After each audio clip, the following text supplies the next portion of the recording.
Hello, shiftyestribe. As you know, this month's topic and theme is productive conflict. So we've shared 3 keys to productive conflict, which is around adjusting the language that you use to frame the situation, not treating conflict as win or lose, and also checking yourself, your own emotional behavior, and sort of your objectives for the outcome of resolving conflict. We also shared the pushback, right? The most challenging part of conflict, which is what if I'm not the problem? What if the other person is the problem? How do I get that person to come to the table and resolve things together? And now I want to dive into something that's really, really important, which is how do we get both people together in the room at the same time and actually facilitate a conversation to resolve that conflict. So I'm going to be talking about a step-by-step guide to walk through that process and conversation to find resolution together. So just to dive right into it, here we go. The first thing that happens is you give both people an opportunity to share their feelings, their experience, what's going on for them. And so the way that you do this is one person goes first.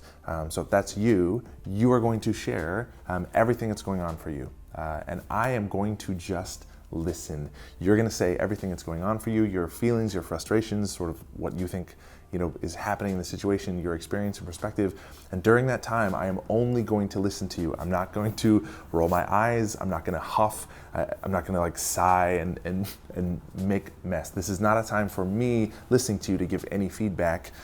This is just an opportunity to hear where you're coming from. And I will not interrupt you. I will not defend or deflect. You will completely finish what you have to say. And when you're done, I will repeat back to you what I heard you say. So when you're done sharing, I will say, this is what I heard you say. You feel frustrated when this is what's going on for you. And I will just repeat accurately what I heard you say.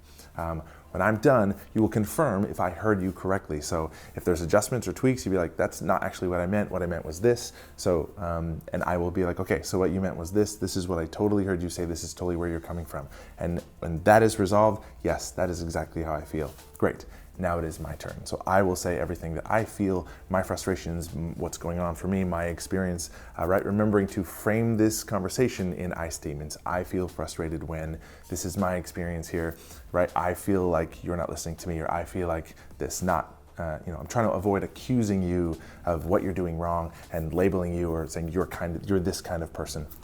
And again, once I'm done sharing completely what's going on for me, you will repeat back to me, this is what I heard you say, this is your experience, this is what's happening for you. And I will confirm, I will correct if something was inaccurate or heard inaccurately. And then once we both sort of like, yes, that's what I said, that's how I feel, yes, this is what you said, this is how you feel, done.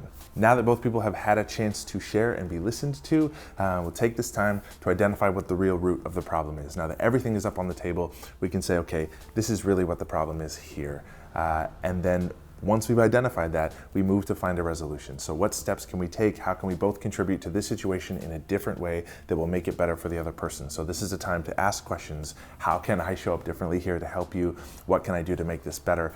That we ask and listen to each other and focus solely on what is a resolution. How do we fix this? How do we make the situation better for both people involved and just find a solution? Once we get our bearings around a solution and a resolution here, we sort of agree on what is the action plan, what are our goals, what is this going to look like moving forward, what are the next steps, and how do we both contribute to that, and be really clear about that. Like, this is our goal, this is our action plan to move forward. This conversation in this situation is very challenging. It takes a lot of courage, it takes a lot of vulnerability to share, especially because, obviously because of the nature of the situation, this will probably not be emotionally neutral ground for both people.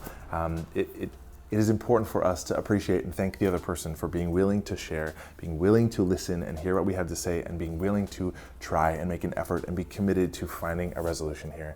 So that's it. That is a step-by-step guide of how to facilitate and walk through that conversation together with both parties.